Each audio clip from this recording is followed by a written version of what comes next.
Assalamualaikum Taretan, jumpa lagi di video Umi. Di part 3 ini seperti janji Umi bakalan ngelanjutin bagaimana cara mengatur keuangan 1 juta tapi separuh gajinya itu dirapelkan atau dirangkap ke bulan selanjutnya. Seperti di kisah Ibu Nuri Handayani, Ibu Nuri Handayani ini memiliki gaji 1 juta ini tapi tidak semuanya terbayarkan alias separuhnya dirapelkan. Bagaimana ya? Nah, gaji 1 juta ini dari suami hanya 500.000, sedangkan gaji dari Ibu Nuri sendiri adalah 500.000 sebagai OB sekolah, dan 500.000 dari Ibu Nuri Handayani ini gak full langsung sebulan jadi, tapi harus menunggu bulan berikutnya untuk mendapatkan gaji. Bagaimana ya cara mengaturnya kalau ada sisa dari gaji yang dirapelkan? Oke, lanjut saja. Dari cerita Ibu Nuri berarti gaji yang masuk hanya 500.000. 500.000 ini harus kita gunakan selama 1 bulan, dan sisanya 500.000 di sini tidak terbayarkan di tiap bulannya, atau dengan kata lain dirapel. Rapel itu apa sih? Gaji yang tertunda atau gaji yang dibayarkan di bulan kedua atau ketiga. Jadi untuk Ibu Nuri Handayani di sini gaji yang dibayarkan di tiap 2 bulan sekali ada sebesar 1 juta. Nah, 1 juta di sini akan didapat oleh Ibu Nuri tiap 2 bulan sekali. Misalnya ini dibayarkan tiap 2 bulan sekali ya. Kalau 3 bulan sekali berarti 1.500.000, begitu seterusnya. Nah, di sini Umi akan ambil contoh misalnya nih gajinya itu didapat di tiap 2 bulan sekali. Jadi ada gaji rapel sebesar 1 juta. Oke, lanjut. Untuk gaji suami di sini di tiap bulannya cuma mendapatkan 500.000. Nah, untuk cara makainya kita tetap harus mengurangi apa yang menjadi pokok dasar keuangan kita, yaitu PLN 100.000, PDAM 50.000, beras 150.000. Ketiga poin ini sangat penting ya, dan akan menyisakan sisa 200.000. 200.000 di sini bagaimana cara mengatur untuk kebutuhan 1 bulan di sini? 200.000 untuk kebutuhan 5 orang antara cukup gak cukup ya. Oke, kita coba dulu ya. 1, tekankan untuk kebutuhan wajib. Jadi 200.000 di sini tekankan untuk pengeluaran wajib setelah ketiga pengeluaran pokok kita. Apa tuh yang paling penting? Kalau Umi sendiri sih zakat tetap wajib ya, semepet apapun tetap harus dikeluarkan ya. Karena apa ya, ya kalau sudah yang terbiasa mengeluarkan, insya Allah akan merasakan apa yang terjadi dari kedahsyatan zakat. Misalnya juga ada pampers atau lain-lainnya. Yang kedua, usahakan untuk tidak berhutang. Jadi kalau bisa dengan 200.000 ini diusahakan untuk tidak berhutang. Kalaupun darurat boleh tuh, asal jangan berlebihan, atau dengan kata lain dibatasi.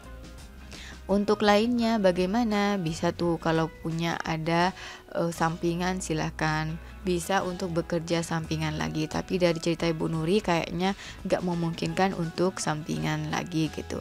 Dan yang ketiga, 500.000 anggarkan hanya untuk kebutuhan yang tidak bisa ditinggalkan. Jadi total semuanya ini kita anggarkan untuk yang tidak bisa ditinggalkan. Jadi kita ambil yang wajib-wajibnya saja. Selanjutnya apa tuh contoh yang wajib-wajib dari semuanya ini? Nah, misalkan sendiri untuk Ibu Nuri memiliki batita umur 2 tahun. 2 tahun di sini masih menggunakan pampers ya. Jadi tetap untuk pengeluaran yang wajib itu ada pampers. Jadi karena di sini kebutuhannya itu pendapatannya itu cuma sedikit, jadi kita tekan pada pampersnya cuma kalau bisa 1 pak saja sebesar 50.000. Dan selanjutnya ada gas 20.000, zakat 12.500. zakatnya ini 2,5% dari 500.000 yang masuk ya. Kemudian ada iuran. Semua pengeluaran wajib ini diambil dari sisa saldo yang ada, yaitu sebesar Rp200.000. Nah, dari saldo ini akan menghasilkan sisa sebesar 92.500. Nah, untuk selanjutnya yaitu kita anggarkan untuk tabungan. Lalu tabungan bagaimana? Karena kondisinya seperti ini, tabungan kita skip dulu ya. Nah, tabungan di sini akan tergantikan setelah nanti kita mendapatkan gaji rapelnya. Nah, bagaimana dengan kondisi 92.500 ini, apakah cukup? Nah, seperti yang kita ketahui 92.500 ini untuk Ibu Nuri tidak bakalan cukup, dan dengan solusi Ibu Nuri akan berhutang. Nah, kalau bisa boleh nih hutang, asal jangan berlebihan atau dengan kata lain dibatasi. Nah, untuk contohnya kita gunakan 92.500 ini untuk kebutuhan makan Ibu Nuri. Nah, 92.500 ini Umi bagi 30 hari dan akan menghasilkan sebesar Rp3.083. Rp3.083 ini akan dijadikan sebagai bahan lauk untuk sehari-hari di keluarga Ibu Nuri. Selanjutnya hutangnya kalau bisa dianggarkan atau dibatasi hanya 100 sampai 200 ribu saja, dan ini biasanya digunakan untuk bensin atau ada tumbuhan bumbu dapur lainnya dan tahu kebutuhan yang memang dibutuhkan oleh Ibu Nuri dalam kebutuhan sehari-hari, dan ini nantinya akan dicicil ketika mendapatkan full rapel gaji dari Ibu Nuri. Jadi untuk pengeluaran gaji rapel seperti ini memang solusinya yaitu setengahnya atau gaji yang ada itu digunakan dengan sebaik mungkin, dan setelah mendapatkan rapel nanti akan digunakan untuk memenuhi kebutuhan-kebutuhan di bulan selanjutnya dan juga untuk melunasi hutang-hutang yang ada. Oke, selanjutnya Umi akan contohkan supaya gak bingung bagaimana caranya. Selanjutnya, Umi akan contohkan bagaimana mengatur anggaran setengah gaji yang ada pada Ibu Nuri. Misalnya nih, bentar lagi kan Januari 2021, kita contohkan aja kejadian ini akan terjadi di Januari 2021. Seperti biasa, Umi akan membuat tabel buku kas dulu, dan di tanggal ini, misalnya nih di tanggal 2 bulan 1 2021, Ibu Nuri mendapatkan gaji suami sebesar 500.000, dan seperti anggaran yang sebelumnya tadi yang sudah kita uraikan di halaman sebelumnya, kita akan menaruh semua kebutuhan wajib tadi di tabel buku kas ini. Jadi ada PLN sebesar 100.000, PDAM, beras, pampers, gas, iuran, dan juga zakat yang akan menghasilkan sisa sebesar 92.500, dan 92.500 ini akan digunakan sebagai bahan untuk makan lauk selama 1 bulan, dan selanjutnya akan terjadi hutang nih. Misalnya saja contohnya di tanggal 5 bulan 1 akan ada hutang di warung, misalnya kita tulis nih rinciannya, misalnya ada garam nih, garamnya sudah habis, kita beli 5.000, kemudian ada bensin suami mungkin lagi butuh, bisa nih tambah 10.000, dan begitu seterusnya sehingga menghasilkan total di akhir bulan kita tulis nih, misalnya tanggal 31 bulan 1 tahun 2021 ada total hutang sebesar 200.000. Nah, 200.000 di sini nanti akan kita cicilkan setelah Ibu Nuri mendapatkan hasil dari gaji rapel yang sudah ada. Dan kalau bisa untuk 200.000 ini ditekankan untuk seminimalisir mungkin supaya tidak bengkak di bulan selanjutnya. Akan ada total saldo di akhir catatan buku kas kita sebesar minus 200, dan minus 200 di sini biasanya itu Umi tandakan sebagai hutang 200.000. Kalau bisa ditulis juga tuh warung mana aja nih yang dihutangin. Dan untuk bulan selanjutnya yaitu di bulan Februari 2021 tetap nih anggaran hampir sama dengan Januari 2021, dan bedanya di sini yaitu kalau bisa anggaran hutangnya itu diperkecil lagi. Karena apa? Sedikit demi sedikit kan sudah terpenuhi di bulan sebelumnya. Jadi kalau bisa ditekankan untuk lebih dikurangi hutangnya. Dan seperti biasa nanti hutang itu akan dicicil setelah full gaji. Dan selanjutnya lagi total hutangnya itu kita tulis di buku catatan buku kas kita itu berapa total keseluruhannya. Nah, di sini di bulan Januari dan Februari Ibu Nuri ada hutang sebesar 200 dan 150. Jadi totalnya yaitu 350.000. Dan hutang ini nantinya akan dibayarkan ketika Ibu Nuri mendapatkan gaji rapelnya. Ingat ya, akan dibayarkan ketika Ibu Nuri mendapatkan gaji rapelnya. Dan jangan lupa ketika mendapatkan gaji rapel ada tanggungan atau kebutuhan yang di skip, yaitu anggaran tabungan sebesar 100.000 per bulan. Dan biasanya di bulan selanjutnya akan menghasilkan total sebesar 200.000 untuk bulan Januari dan Februari. Jadi jangan lupa nih untuk anggaran tabungan yang sudah terskip di bulan Januari dan Februari senilai total 200.000, dan anggaran ini akan dibayarkan ketika ada gaji rapel yang terbayarkan. Dan selanjutnya untuk di bulan Maret bagaimana? Bulan Maret di sini kita akan anggarkan untuk gaji suami di awal, dan seperti biasa lagi gaji istri sudah terbayarkan. Misalnya nih di tanggal 3 bulan 3 gaji istri terbayarkan sebesar 1 juta. Gaji selama Januari dan Februari totalnya senilai 1 juta dan akan menghasilkan saldo sebesar 1.500.000. Dan ingat, 1.500.000 ini bukan untuk foya-foya ya, tapi untuk kebutuhan yang sudah kita rencanakan di awal. Dan dari sini kita akan mengambil zakatnya terlebih dahulu sebesar 2,5% dari 1.500.000. Ingat ya, zakat itu dari total hasil yang kita dapat, bukan dari asal-asalan saja, tapi dari total gaji yang didapat. Karena di sini 1.500.000 yaitu sebesar 37.500. Dan seperti biasa PLN, PDAM, beras dan iuran, serta selanjutnya jangan lupa untuk di awal yaitu tabungan. Nah, karena sudah menerima gaji rapel nih, kita anggarkan terlebih dahulu yaitu tabungan. Wajib ya untuk nabung ya. Gak apa-apa diusahain tabungan walaupun sedikit, tapi nanti pada saat kita butuhkan kita ada cadangan. Dan di sini ada Januari dan Februari yang masing-masing belum kita sisihkan untuk tabungan, dan kemudian bulan ini bulan Maret sebesar 100.000. Jadi total yang harus kita anggarkan untuk tabungan di bulan Maret ini yaitu 300.000. Nah, 300.000 di sini sudah cukup. Dan untuk yang catatan kemarin itu tadi kita lihat-lihat lagi hutang untuk di bulan hari ini yaitu ada 50.000. Jadi cicil per bulannya itu ada 50.000. Jadi kalau 350.000 berarti akan terlunasi selama 7 bulan. Nah, di sini hutang cicilan kalau bisa kita cicilkan dari bulan sekarang untuk 2 bulan selanjutnya.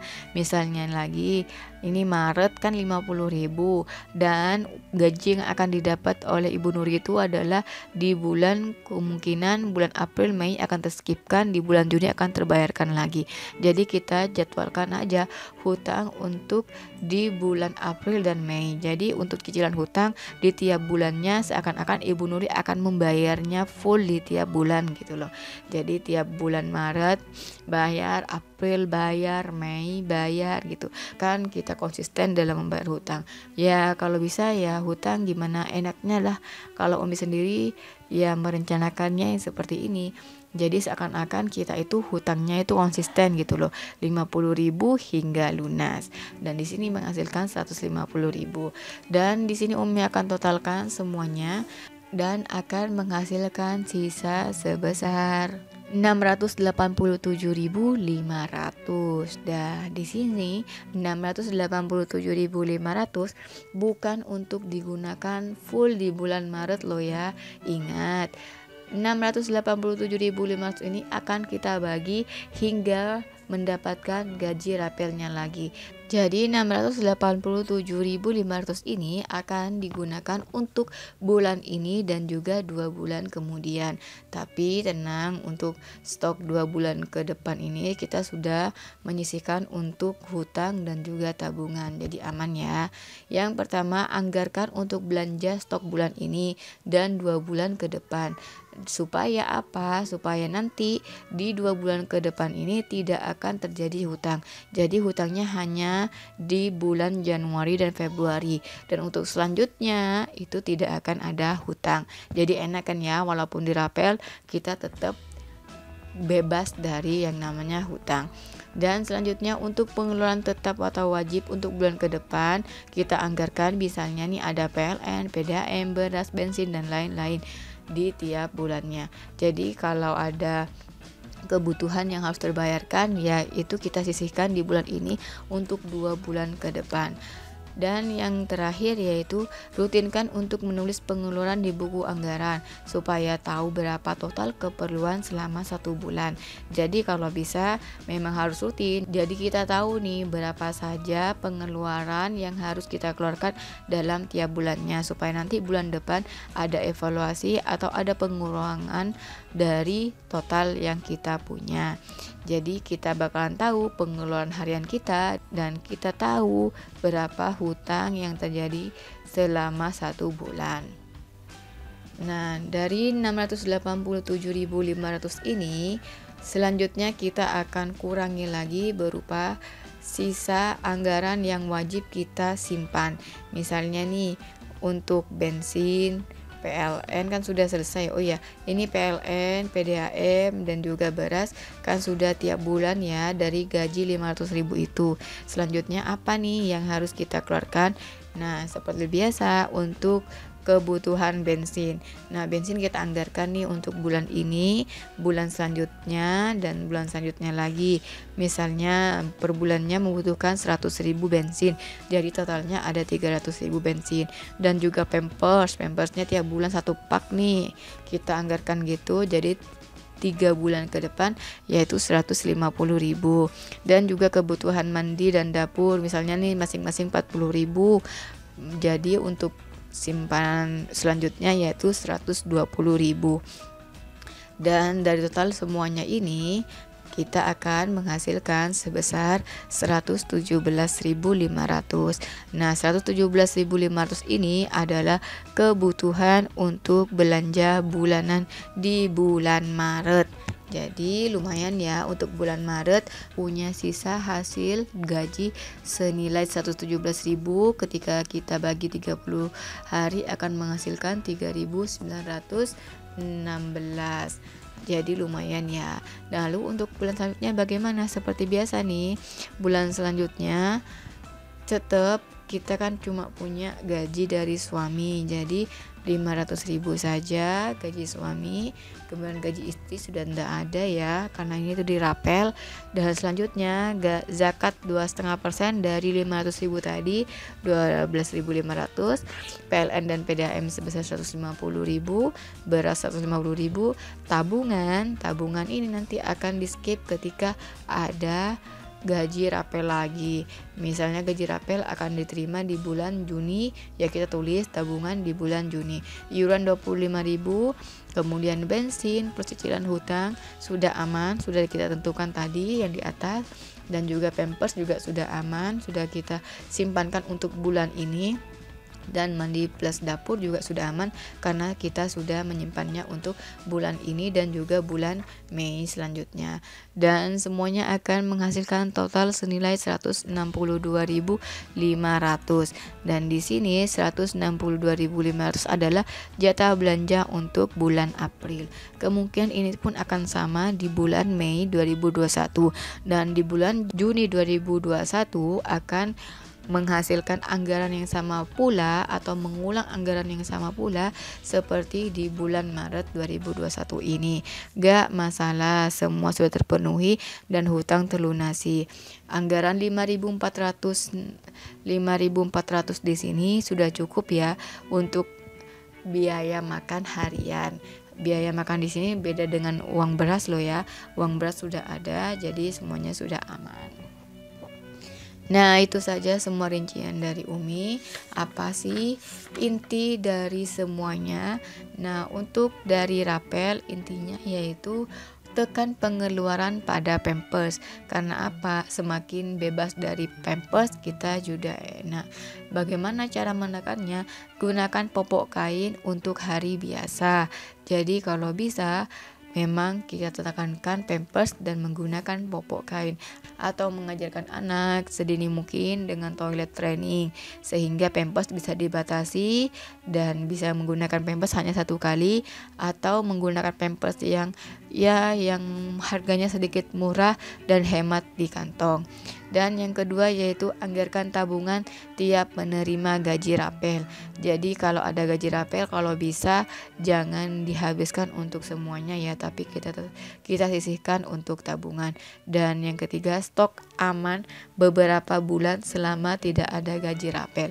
Jadi kalau bisa amankan untuk stok ke beberapa bulan sehingga ada gaji rapel lagi. Dan yang keempat, anggaran pengeluaran selama rapel. Jadi pendapatan dan pengeluaran semuanya dihitung ketika ada gaji rapel yang terlunasi. Misalnya seperti tadi itu bensin, kebutuhan pokok, dan hutang. Dan selanjutnya apa sih yang bisa kita petik dari gaji rapel ini? Yang pertama yaitu jangan kalap ketika menerima gaji rapel ya bun. Gaji rapel bukan untuk foya-foya, tapi untuk memenuhi kebutuhan di bulan-bulan selanjutnya selama kita tidak mendapatkan gaji. Dan yang kedua yaitu stop untuk hutang. Cukup hutang di awal saja bun, dan selebihnya usahakan untuk pas. Dan yang terakhir, yang paling utama, terus bersyukur serta positif saja ya bun. Kalau kondisi seperti ini itu gak akan lama dan pasti akan ada roda kehidupan yang akan menjadikan kehidupan kita lebih baik, untuk gaji kita lebih baik dan lebih berkah. Dan juga kalau bisa jangan berhutang. Dan ya solusinya yang paling enak itu adalah mencari tambahan pendapatan atau kerja apapun yang penting halal dan bisa menambah pendapatan dari gaji yang ada. Sekian saja dari Umi untuk gaji rapel ini. Maaf ya kalau ada salah kata atau mungkin ada sedikit kekeliruan dalam penyampaian ini. Umi minta maaf. Dan ini tuh semuanya adalah sedikit gambaran dari Umi bagaimana cara mengatur keuangan ini. Dan cara mengatur keuangan semua ini dari part 1 hingga part 3 ini Umi sudah ambil dan sudah review dari teman Umi yang juga sudah memiliki pengalaman untuk hal yang sama seperti Ibu Nuri. Jadi ini tuh bukan asal-asalan ya, tapi memang sudah terjadi dan sudah ada yang pernah melakukan apa yang Umi coret di buku kas ini. Sekian saya dari Umi. Terima kasih yang sudah nonton. Yang punya pertanyaan atau saran atau masukan bisa langsung tulis di kolom komentar atau DM di Instagram Umi @syaradesa. Dan jangan lupa like, share, dan subscribe, dan juga tombol loncengnya. Terima kasih. Wassalamualaikum warahmatullahi wabarakatuh.